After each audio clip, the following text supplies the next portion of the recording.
welcome to the Easily Excitable podcast. My name is Top, and with me this week is Dom. Hey man, how's it going? It's going well, Topham. How are things with you? Yeah, things are going all right. Yeah, what's been keeping you busy recently?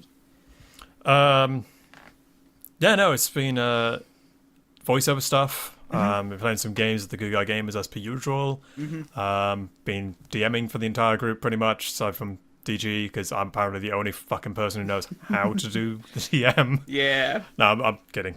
Most people don't have the confidence to be able to do that sort of stuff. But no, I've been D&Ding. It's my birthday this week, which is good. I got getting over with Bennett Foddy because I hate myself, apparently. And otherwise just been kind of chilled out, I guess. Cool. I ran an obstacle 12k over the weekend. You're insane. Saturday. It was awesome. It was so much fun. But there were like steel barriers you had to climb over at one point. I slipped off one of them, bashed my shin, and it's in a bit of a sorry state right now. My leg's a little swollen, so you know. But that's just because. Have you had it checked out? You're not broke or anything, have you? No. It's not that painful. It's just. Oh, just badly bruised. It's just bruised, yeah. Okay. I'm with you. Yeah, no. No, you're an idiot. You're insane. It was one of my goals for the year, so yeah, I've accomplished a goal. Yeah, and July, you still have another 5 months now of not having a goal to complete. I set myself another goal to do another one in September, so and just generally keep that level of fitness up. So it's a good level to keep though. It's something good to aim for. Like my fitness has just gone down the shitter, honestly. Desk work, man. It's it's a fucking killer. Yeah, I can't even run like a kilometre anymore. It's pretty bad. Ooh.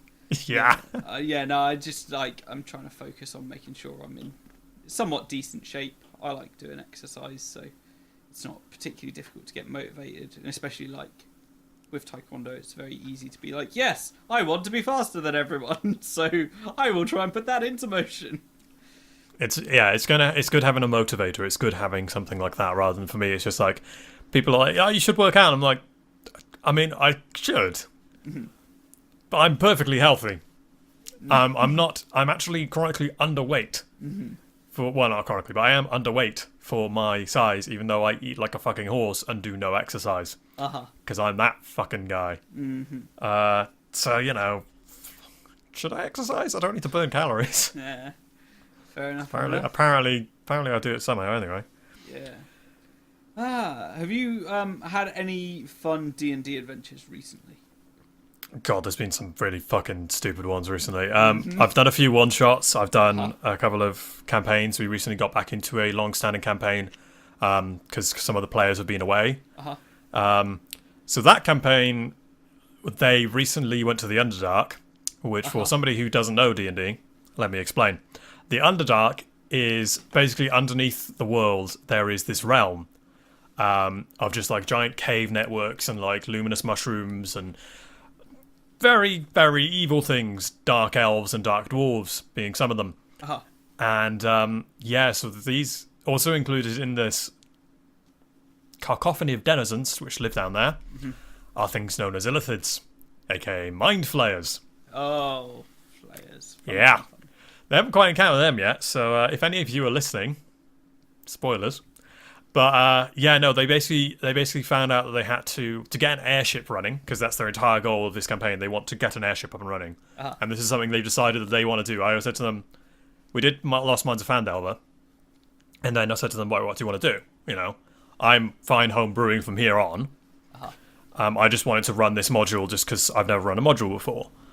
And they were like, we want to do, here's some stuff, this and the other. And then they discussed, and it's like, actually, we want to do an airship. So, okay, airships don't exist yet. So you're going to have to find somebody who is willing to try and build you an airship. And they found this gnome who basically has converted this ship into an airship. But he needs a piece of an illithid craft. Because illithids used to be spacefaring. And it's like, yeah, I need this core from an illithid nautiloid. And they're like, sure, we'll go do that. Let's go down to the Underdark. And they just went. No planning, no maps. Like, seriously, they got to this town called Crest, and it's like just this massive like mining operation. Yeah. It's the main capital city of this area they're in. And it's all built off the mines. There's gold mines, there's copper mines, there's adamantine mines, there's like everything. Gold mines. the fucking lot. Mm-hmm. Just in this mountain range. And then they got in contact with one of the main noble families, the Glitterghasts, and they were like, we want to go down your mine to investigate strange happenings, because there's been like murders in the town and people have been going missing. Yeah. But basically they're just using it as an excuse to get to the Underdark. So they're now in the Underdark, and 3 days later, like 3 days of not seeing sunlight or anything like that, and they've been hazardous to a cave-in, and now they're like, shit, we have no idea how we're getting back. Because they haven't been keeping... They don't have a map. They haven't been keeping track of where they've been going. They don't have any magical means of teleportation because they're only level 6. And they're just in the Underdark, and they're just like... Suddenly Anime just turns to the rest of them. And who's just like, guys, we don't know how to get out of here. Oh, dear. So that's one group. That's the long-standing group. Nice. No, I ran a one-shot the other day where I got the entire party killed immediatally. Awesome. I took it easy on them, which I will explain, and I did explain narratively, which is good. And actually, the one-shot kind of went better for it, that they lost their first fight, because it kind of worked better. But yeah, they had to go and investigate a tavern, which was suspected as harbouring a tabaxi who had nicked something from the town guard. And this is like a special artifact, which the town guard were very sparse in details, but they were just like, we're just going to pay you shit tons of gold to go get this thing. So I'm like, okay, you got a barbarian, a paladin, a fighter, and a bard in the party. Surely one of them is going to try and talk their way in, or like sneak their way in. Nope. Paladin walks into the bar and just exclaims to the entire bar, we are looking for so-and-so. Can't even remember the name I gave the guys, this was like a month ago. Yeah. We're looking for so-and-so, you will hand him over to us, or I'm going to start to hurt people. Big half-demon tiefling bard. Paladin, in full plate armour, going, I'm going to hurt people unless you give me what you want. Doesn't really go down well. No, not in a tavern.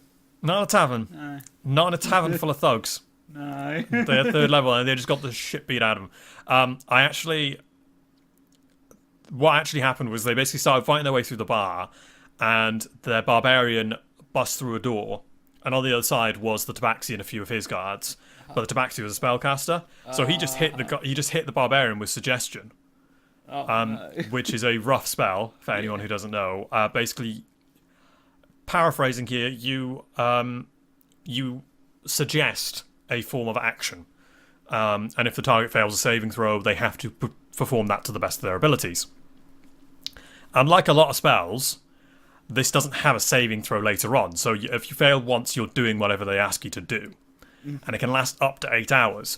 So the tabaxi just hits the barbarian, who's like this raging massive lizard man, like 7 foot tall, massive lizard man who was just eating people. He wasn't even using his axe. And just says, go sit in the corner for 8 hours. Oh dear. Yep. So barbarian's completely out of the fight. Paladin fighter and the bard got all knocked out. And then the tabaxi comes around with this orb, which was the item they were looking for, and just like touches each of them with it. And they get like sucked into the orb. Oh dear. Yeah. And then they had to fight their way out of that, which turned out to be a giant fishbowl. Awesome. And the final boss they fought in that one shot was something I entitled the Leviathan, which was actually just a giant goldfish. Nice. Nice. So D&D. Yeah. Campaign I've been playing recently, like we've been travelling everywhere. One of the guys just got hit as he was going down, so he took 2 death saves, like two failures on his death saving throws. And then it was his turn next, so no one had a chance to intervene, and he rolled like a 4. So he was out of the game in seconds, and he spent the whole fight trying to revive my character because I just kept getting hit and being brought back up and then going down. And so was he the cleric? Was he? I can't remember. I think he was playing a sorcerer. Oh, okay. No. Yeah. I think he was playing a sorcerer. Yeah, because he definitely wasn't playing a wizard. So yeah, he was playing sorcerer, and yeah, it was a whole mess of a fight. But we were fighting this like orc siege on this elven outpost, and it was just wave after wave, and we got through it. And then we were like, okay, we've got to go and take out these leaders.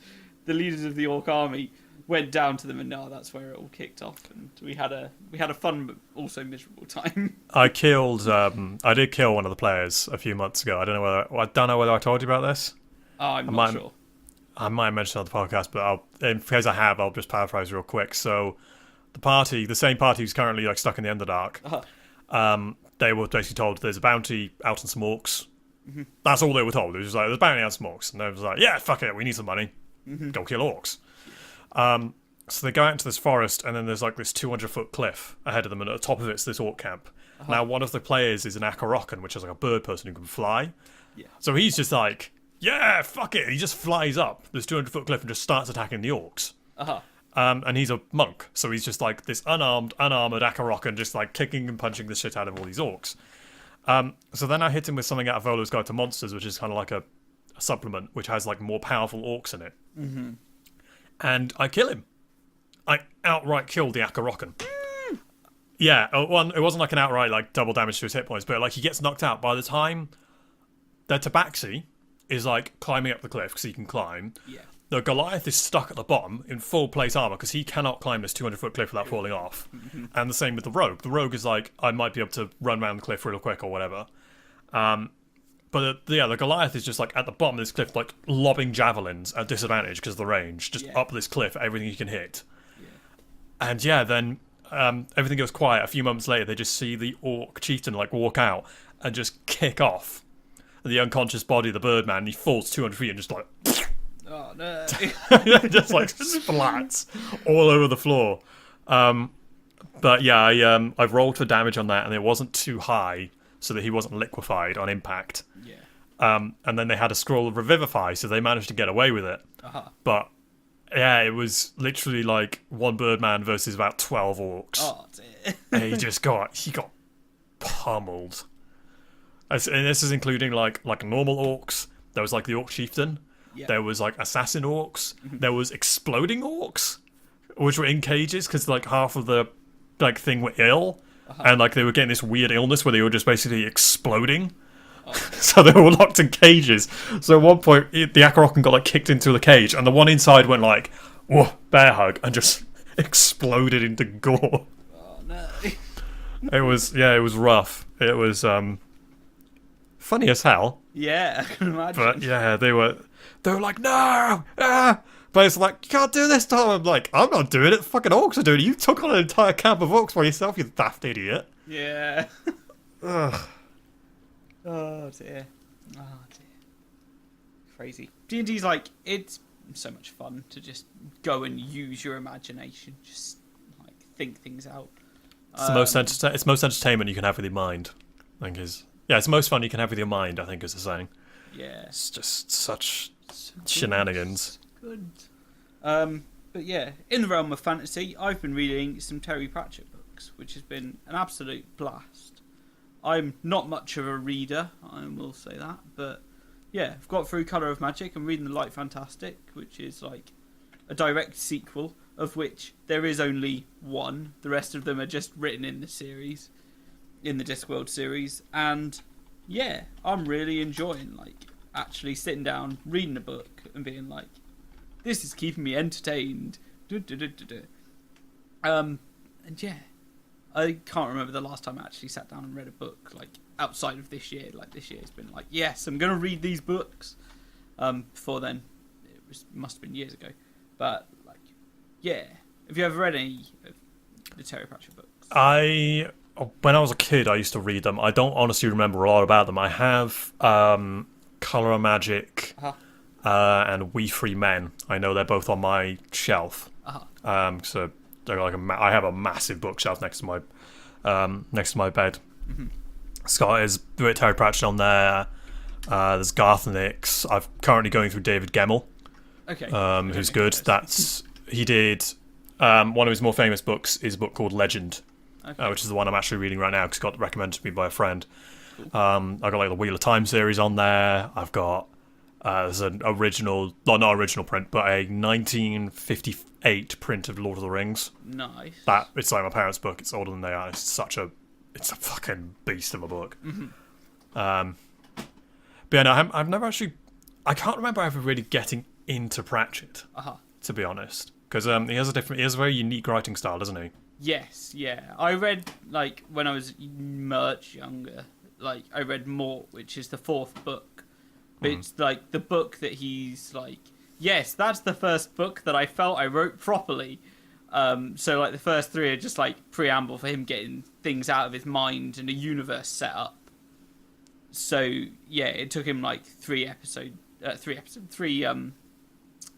whole books to really get to a point where he was happy with what he was writing.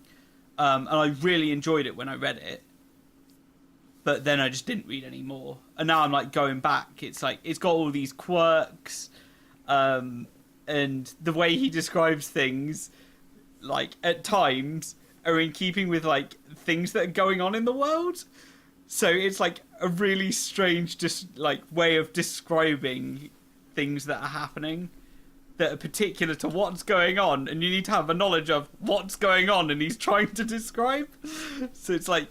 Yeah, it can be a bit rough at times. It's stuff like it's like passages of Lord of the Rings. Yeah, there's like especially like the Elrond bit, because obviously the movies gloss over so much because the movies they had to gloss over so much stuff. But there's like bit in the Elrond when he talks to first time he talks to Frodo, and like it's the first time in the book when you realise that Elrond is fucking old because he just starts talking about all these battles. And all these things that have happened, and it's just like all these names and all these places, and it's just like, okay, yeah, there's a reason why, especially the version of Lord of the Rings I've got is printed with an appendix, because you need to look up some of this shit, and it's just like you have no idea what's going on. There's like it's like 2 pages of like size 8 font, it's fucking tiny font on these wafer thin pages. It's like 3 pages of Elrond going on about battles and stuff, and at the end I think, what does he say at the end? He says, there have been many defeats. Yeah, I have lived through many defeats and more fruitless victories. And it's just him just being like depressed as shit, just talking about all this stuff that's happened. It's really good writing, but it's just like, okay, I have no idea what's going on or how to pronounce half of these words, because like every other word is a name of somebody or a battle or a place. Yeah. So. Fair enough. Yeah. I don't think I'm ever going to be brave enough to try and read Lord of the Rings. It's hard. I've reread Lord of the Rings recently. I've still yet to complete the Silmarillion, because that's rough. That's rough. But no, read The Hobbit. Hobbit's good. Yeah, maybe I'll give that a go. No, honestly, I sounded like I was joking there. If you want to read some of Tolkien's stuff, but you don't want to tackle Lord of the Rings, read The Hobbit. Okay. Because The Hobbit is very good. Honestly, it is one of the best books I've ever read. Because it's only like 200 pages, I think. 200, 300 pages. It's not even that long. I mean, it took me until June to read the first of the Pratchett books, which was like, I don't know if it was just under or just over 200 pages. I'm not particularly the fastest reader, so yeah, I any can get book through. Is a significant investment that I need to make. I'd read it if I was you. I'd get a version of The Hobbit, because it is well made, it is well written, it is well put together. And yeah, it's just like it's a little fun book. Cool. Yeah. And it's fucking far better than the bloody movies. Fair enough. I've never watched the Hobbit movies, so I don't plan One was actually okay. 2 wasn't great. 3 was a steaming pile of horse. No, fair enough. Yeah. I don't intend to really watch them. I don't know. I can't remember the last movie I even sat down and watched, to be honest. You not seen anything? I probably went to the cinema and saw. I was about to say something in the cinema. Yeah. Yeah. Saw Infinity War. Infinity War. Yeah. Yeah, but yeah. Spoilers. Yeah. That was the thing. It's all right. Anyway, spoilers over. Yeah. What Man, was I need to go. I need to go to the cinema. I need to go see The Incredibles 2. Still haven't seen that Yeah, yet. I want to go and see that. I want to see Ant-Man and Wasp as well, but Yep. Well, that's I don't still know. not out yet in the UK. Isn't it? Nope. I don't know Because when it's due out. well, here's the thing. It's out in the US and it's been out in the US for a month. Yep. It's not coming out in the UK till August because World Cup. Ah, okay, that makes sense.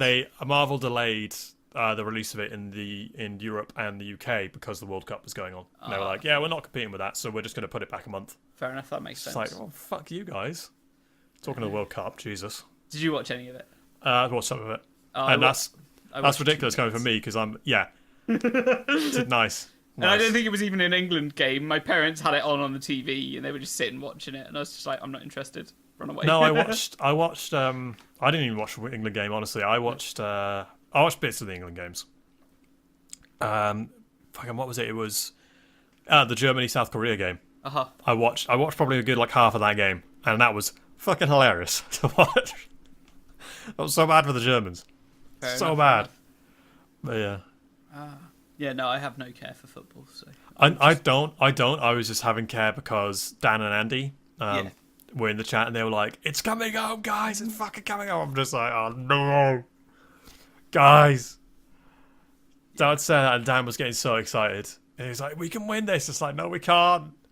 Stop saying that." And then we get fourth. It's like, "Oh, there you go. There you go. There you go. That's what happens." That's better, I think, than any time in my lifetime. So Yeah, it is. It is. It's by far the best we've done in years. But then it's the French one. Yeah. Great. Great. Yeah. Woo. I think that's my feelings on it. Woo. Yeah, crazy. Yeah. Okay, we're going to wrap that episode up there. Thank you, everyone, for listening. Thank you, Don, for being my guest this week. Where can we find you across the internet? You can find me at McDom023K on YouTube. You can find me at McDom023K on Twitch now. I stream Hitman every now and again, not on a every defined schedule of any kind, but every now and again you might see something stupid. So yeah, and McDom on Steam, which is generally where you'll find me because PC gamer. Nice. Yes. Nice. I can be found across the internet at DestroyTomPomor at Etherfar. And yeah, that's a bunch of different places. So thank you everyone for listening. Thank you, Don, for being my guest this week. Pleasure, Top. Anytime. And thank you everyone for listening. Have an exciting week. Goodbye. Goodbye.